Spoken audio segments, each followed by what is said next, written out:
Ni minsan, hindi po pumasok sa isipan ko na nagturo si pastor, mga kapatid, ng kasamaan.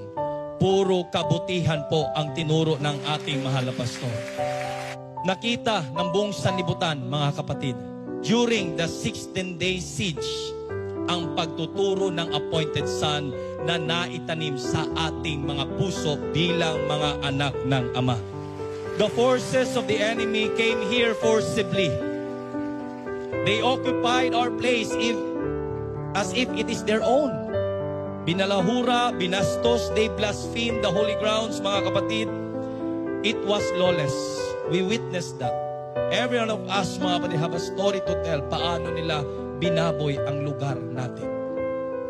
Love your enemy. Do good to them that hate you. Pray for them that despitefully use you and persecute you.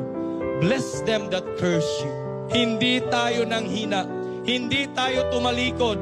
Hindi natin ipinagbili ang kaharian at ang appointed son. Bagkus tayo ay nanindigan. Tayo ay tumayo. Hindi tayo natakot.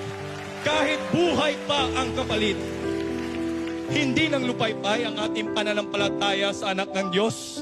Mas lalo pa tayong tumibay at nagkaisa dahil yan sa pagtuturo at mga salita ng anak ng Diyos na itinanim sa bawat isa sa